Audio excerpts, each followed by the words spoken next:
കാബൂൾ ഇറാനിൽ മോദി സർക്കാർ പണിത് ചാബഹാർ തുറമുഖത്തെ പിന്തുണച്ച് അഫ്ഗാനിസ്ഥാനിലെ താലിബാൻ സർക്കാർ രംഗത്തെത്തിയിരിക്കുകയാണ്.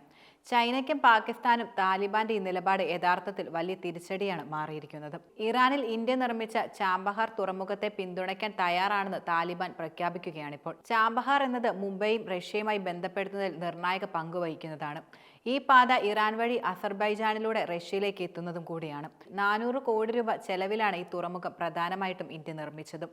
ചാബഹാർ നിൽക്കുന്ന പ്രദേശത്ത് കുഴപ്പമുണ്ടാകാൻ ആരെയും അനുവദിക്കുകയുമില്ല.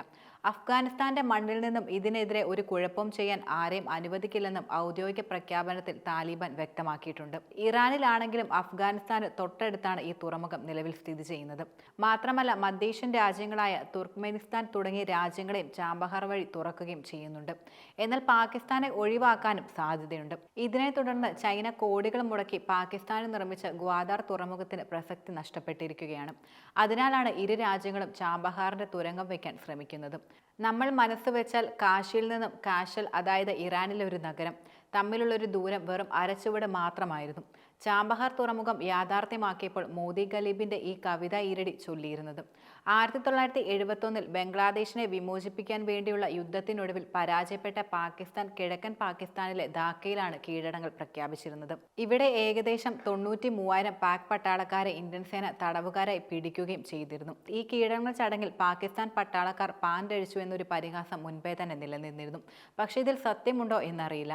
ഇത്തരത്തിലുള്ള ഒരു ചിത്രവും സമൂഹ മാധ്യമങ്ങളിൽ വലിയ തോതിൽ പ്രചരിക്കുന്നുണ്ട്.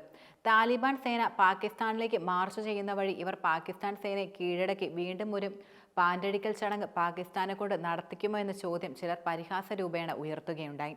പാകിസ്ഥാൻ പട്ടാളക്കാർ പാൻഡഴിച്ച് കീഴടങ്ങുന്ന ഒരു ഫോട്ടോയും ഈ പരിഹാസ പോസ്റ്റുകൾക്കൊപ്പം ഉൾപ്പെട്ടിരുന്നു. പാകിസ്ഥാനകത്ത് പ്രവർത്തിക്കുന്ന തെഹ്രിക്ക് താലിബാൻ പാകിസ്ഥാൻ എന്ന തീവ്രവാദി സംഘടനയുടെ ചില പരിശീലന കേന്ദ്രങ്ങൾ തകർക്കാൻ കിഴക്കൻ അഫ്ഗാനിസ്ഥാനിൽ പാകിസ്ഥാൻ ഡ്രോണുകളും മറ്റും ഉപയോഗിച്ച് വ്യോമാക്രമണം പ്രധാനമായും നടത്തിയിരുന്നത്. ഇതോടെ അഫ്ഗാനിസ്ഥാൻ ഭരിക്കുന്ന താലിബാന് പാകിസ്ഥാനെതിരെ തിരിഞ്ഞു. ഇപ്പോൾ 15,000 താലിബാൻ ഭീകരർ പാകിസ്ഥാൻ പ്രവേശിയിലേക്ക് മാർച്ച് ചെയ്യുകയും ചെയ്തു. വെടിവെപ്പിൽ 29 പാക് സൈനികർ കൊല്ലപ്പെടുകയും ചെയ്തിരുന്നു. ചില പാക് പോസ്റ്റുകൾ താലിബാൻ പിടിച്ചെടുക്കുകയും ചെയ്തു. 2 താലിബാൻ പട്ടാളക്കാരും കൊല്ലപ്പെട്ടിരുന്നു.